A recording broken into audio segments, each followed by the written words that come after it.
Hello my student, आज class है chemistry, inorganic chemistry, transition elements for JEE advance 2022 application with concept series. Question यहाँ लिखा हुआ है, इसके पहले 3 क्वेश्चन कराए थे, 1, 2, 3, ये चौथा नंबर है कि when iodide is oxidized by MnO4 minus in alkaline medium iodide converts into, इसमें से देखिए कौन है। तो पहले ट्राई कीजिए, फिर मैं इसको बताऊंगा।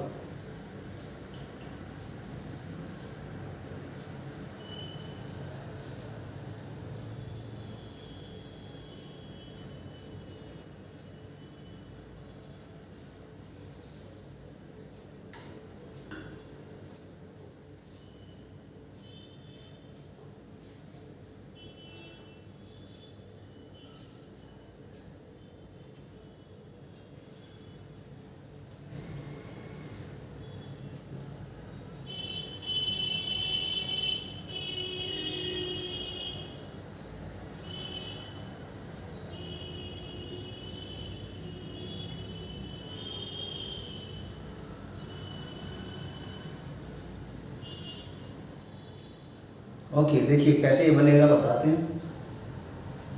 ये रिलेटेड है ट्रांजिशन एलिमेंट्स और ये है ओरिजिनल नाम KMnO4 पोटासियम परमैंगनेट, और उसके लिए ऐसा लिख सकते हैं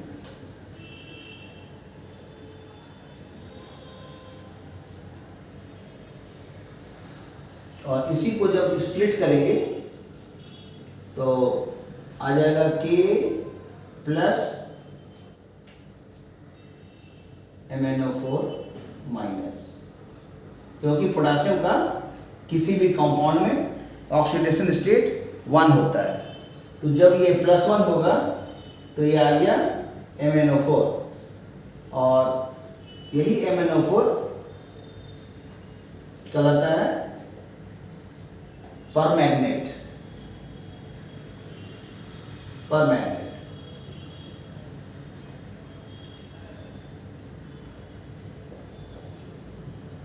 तो जैसे ही ये परमैंगनेट है तो इसका ऑक्सीडेशन नंबर अगर निकालेंगे, इसके साथ निकालें चाहे इसके साथ निकालें, तो कैसे निकलेगा आप देख सकते हैं। K का होता है +1, मैंगनीज का नहीं पता है, X, ऑक्सीजन का होता है -2 ऑक्साइड में, सॉल्व करेंगे X निकल रहा है +7, तो इसका ऑक्सीडेशन स्टेट मैक्सिमम है 7।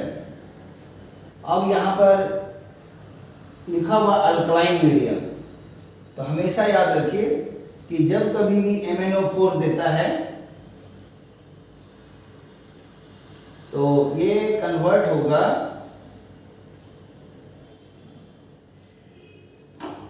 Mn2+ में एसिडिक मीडियम में, फॉर एसिडिक मीडियम। एक कंसेप्ट है हमेशा, और अगर यही MnO4 को अगर देखें तो ये कन्वर्ट हो जाता है MnO2 में, जिसको बोल सकते हैं Mn4+। या तो Mn4+ से बनाए चाहे MnO2 से बनाए, तो कोशिश कीजिए कि आप MnO2 से बनाइए। तो ये होता है फॉर अल्कलाइन मीडियम।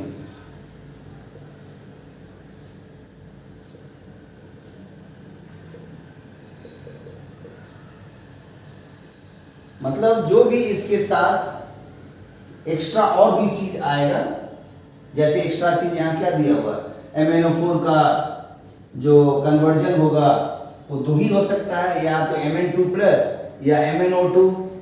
तो एसिडिक रहेगा तो ये होगा, बेसिक में ये वाला रहेगा, अल्कलाइन वाले में, और इसी के साथ मतलब ये हाफ सेल रिएक्शन के लिए। अगर इसी के साथ कुछ और भी लिख दिया नाम, जैसे यहाँ आयोडीन लिख दिया, तो उसको देखना पड़ेगा। तो जब ये ऑक्सीडाइजिंग एजेंट है, क्योंकि इसका देख रहे हैं कि ऑक्सीडेशन नंबर मैग्नीज का +7 सबसे हाईएस्ट हो गया, और जैसे इसको अगर हम कन्वर्ट कर रहे हैं तो ये एसिडिक में +2 लिखा हुआ है, हमेशा के लिए याद रखिए इसको, और बेस के लिए MnO2 लिखा हुआ है। तो नेचुरली यहाँ 7 से ये 2 में कन्वर्ट होगा, यहाँ 7 से ये 4 में कन्वर्ट होगा। और हमेशा potassium dichromate K2Cr27 acidic medium में Cr3+ में कन्वर्ट होता है, वो भी एक ठो याद रखिए। तो K2Cr2O7 जब इसको ब्रेक करेंगे तो K+ में दो ठो आएगा कैटायंस, और डाइक्रोमेट जो आएगा Cr2O7 एक ही ठो आएगा। तो ये वाला स्प्लिट करने से 2 ठो आएगा, ये एक ही ठो आएगा। तो ये हमेशा कन्वर्ट होता है एसिडिक मीडियम में Cr2O7 2-, हमेशा कन्वर्ट होता है Cr3+ में एसिडिक मीडियम में।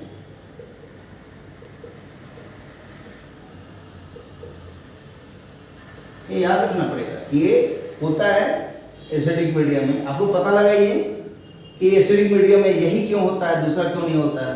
उसी तरह इसका भी कारण पता लगाइए कि Mn2+ में ही क्यों कन्वर्ट होता है, या Mn4+ या MnO2 में ही क्यों कन्वर्ट होता है, और ये भी 3+ में ही क्यों कन्वर्ट होता है। थोड़ा हाई लेवल से पता लगाइए, फिर आप इसका कमेंट बॉक्स में आंसर लिखिए कि हाँ सर इसके कारण ये है। ठीक है, वो होमवर्क देते हैं, अभी होता है, याद कर लीजिए। बहुत सा ऑर्गेनिक रिएक्शन में देखते हैं क्या लिखता है कि जो आंसर बन रहा है उसका कुछ प्रोसेस और मेथड और मैकेनिज्म लिख देता है, और लिख देता है कि ये ही बनेगा। लेकिन कोई किताब में रहता है बस लिख दिया कि यही बनता है, लेकिन पता लगे वही क्यों बना। तो उसी तरह यहाँ पर भी ये बना तो क्यों बना, किताब तो लिख दिया कि यही बनेगा, लेकिन क्यों बनेगा। तो उसी तरह ऑर्गेनिक कंपाउंड में भी बहुत सारा मैकेनिज्म बता समय में आदमी क्या करता है, आंसर लिख देता है, लेकिन क्यों हुआ गायब रहता है। तो वो क्यों भी पता लगाइए, थोड़ा एडवांस पढ़िएगा तो समझ में आएगा, अभी उसको डिस्कशन नहीं कर रहा। तो अब समझ में आ गया कि साथ में यहाँ एक्स्ट्रा में आ रहा है जो आयोडाइड है। तो ये जब भी कन्वर्ट होगा, अगर वो एसिडिक मीडियम है तो हमेशा वो आयोडीन में कन्वर्ट होता है। अगर इस रिएक्शन के साथ आयोडाइड आएगा तो हमेशा वो कन्वर्ट होता है आयोडीन में। तो उसके उस बात को भी हम यहाँ पर एक रिप्रेजेंट कर देते हैं ताकि याद रहे कि इस केस में एसिडिक मीडियम में अगर यहीं पर आया, मान लीजिए आयोडाइड, तो हमेशा ये कन्वर्ट होता है आयोडीन में। ये साथ साथ में है, याद रखिए। और जब यहाँ पर भी आएगा KMnO4 अल्कलाइन में, तो यहाँ पर कन्वर्ट होता है कि आयोडाइड हमेशा कन्वर्ट होता है आयोडेट में IO3-। तो IO3- इसमें कहाँ पर है, तो ये है। अगर इसको आप कंफर्म करना चाहते हैं तो 2 बुक से कंफर्म कर सकते हैं। एक हुआ जेडली बुक में देखिए, और दूसरा हो गया NCERT बुक में भी आप देख सकते हैं कि NCERT बुक में ये कॉन्सेप्ट दिया हुआ है कि जब कभी भी पोटेशियम परमैंगनेट का अगर हम इसको इस तरह से लिखते हैं, और इसका स्ट्रक्चर तो आप अपने खुद बना सकते हैं, सोच सकते हैं, और कोशिश कीजिए कि इसके स्ट्रक्चर्स क्या होंगे, और उसके मतलब अगर ये परमैग्नेट अगर मैग्नेट में कन्वर्ट होगा तब उस समय MnO4 का चार्ज क्या होता है, तो उस समय अगर फाइंड कीजिएगा तो ऐसा लिख देते हैं साइड में, हो जाता है K2MnO4। और उस समय जब इसको ब्रेक करेंगे तो 2K+ और MnO4 ये हो जाएगा 2-। तो इसलिए यहाँ पर आ गया ये MnO4 2-। और इसमें जो लिखा हुआ है मतलब पर मैग्नेट, तो यहाँ आ जाएगा, इसका नाम है मैग्नेट।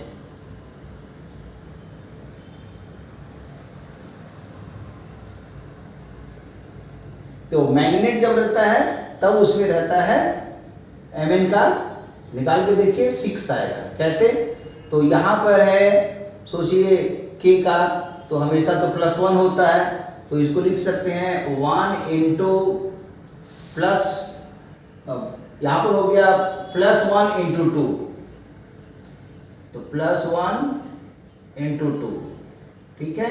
और mn नहीं मालूम है, इसको x लिखेंगे और फिर O का 4 टाइम्स कर देंगे विथ माइनस साइन, और कोई भी कंपाउंड का 0 होता है।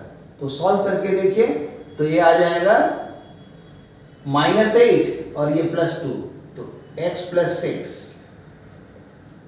तो यहाँ पर आ जाएगा -6, तो ये फाइनली x हो गया 6। तो यहाँ पर मैग्नेट में ऑक्सीडेशन नंबर +6 होता है, अब पर मैग्नेट में होता है +7। जैसे इसमें अगर निकालेंगे तो ये आएगा +7, तो ये याद रखिए कि पर मैग्नेट के लिए +7, अब मैग्नेट के लिए +6, ये वाला है मैग्नेट के लिए, मैग्नेट के लिए +6। और यहाँ पर हमेशा जब कभी भी एसिडिक मीडियम होगा तो ए वाला Mn2+ में कन्वर्ट होता है, और अल्कलाइन में हमेशा ये फॉर अल्कलाइन केस MnO2 में कन्वर्ट होता है, माने 4+ में कन्वर्ट हुआ, इसको लिख सकते हैं Mn4+ भी, लेकिन ऐसा नहीं लिख करके ऐसे ही बनाया जाता है। और इसमें हमेशा ज़्यादातर हम लोग बनाते हैं Mn2+। हाँ, अगर कहीं पर उसको और एक्सटेंड करना है, जैसे एसिड में अगर HCl है तो HCl का हम लोग तो खाली H लिखते हैं, तो जो Cl आएगा वही MnCl2 कन्वर्ट हो जाता है। अगर एसिड में H2SO4 लिखेंगे तो वो डाइप्रोटिक है H2SO4, तो उस समय सल्फेट इसमें ऐड होगा।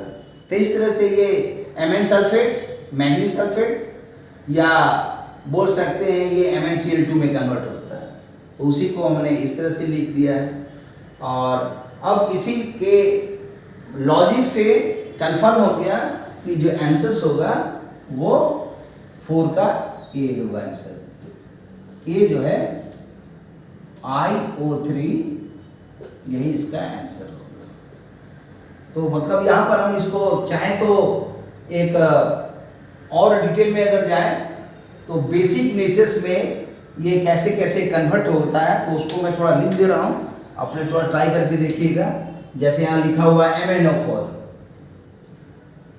तो ये तो कन्वर्ट हो रहा है किस में, अल्कलाइन वाला है, तो MnO2 में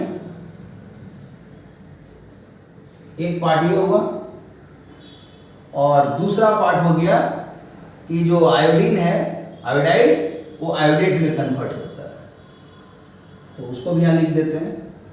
जो सेकंड पार्ट है ये कन्वर्ट होता है हमेशा आयोडेट में,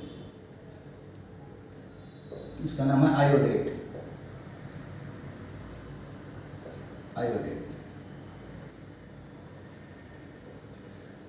ये आयोडेट में कन्वर्ट हुआ, और ये इसमें, तो क्यों ऐसा, क्योंकि ये है अल्कलाइन मीडियम, लिख दोगे for alkaline medium. Alkaline medium में ये कन्वर्ट होता है MnO2 में, और ये कन्वर्ट होता है इसमें। और अगर वही एसिडिक में रहता तो ये कन्वर्ट होता Mn2+ में, और उस समय ये कन्वर्ट होता आयोडीन में, जो कि यहाँ हमने लिखा है। तो उसी लॉजिक से ये आंसर्स आ गया। वैसे अगर और डिटेल करना होगा तो किसी और वीडियो में उसको जब हम KMnO4 का प्रॉपर्टीज पढ़ाएंगे तो उस समय दिखाएंगे कि ये MnO4 का अल्कलाइन में अगर आयोडीन से, आयोडाइड से रिएक्ट कराते हैं तो ओवरऑल रिएक्शंस क्या लिखा जाएगा, और इसका हाफ पार्ट में कैसे होगा और इसका हाफ पार्ट में कैसा होगा अल्कलाइन के लिए, वो कैसे होगा, आप इसको होमवर्क के रूप में कंप्लीट कीजिए। मतलब find overall reactions in the case of alkaline medium. और उसी तरह आप इसको जब अभ्यास करेंगे तो निकल जाएगा, लेकिन अभी ये इस क्वेश्चन में जरूरत नहीं है, इसलिए मैं उसको होमवर्क के रूप में छोड़ दे रहा हूँ। हाँ, कभी जब KMnO4 का प्रॉपर्टीज पढ़ाएंगे तब उस वक्त इसको डिस्कशन करेंगे। अभी इतना ही समझिए, जो इतना बताएं इससे काम चलेगा। Okay, thank you for watching the video.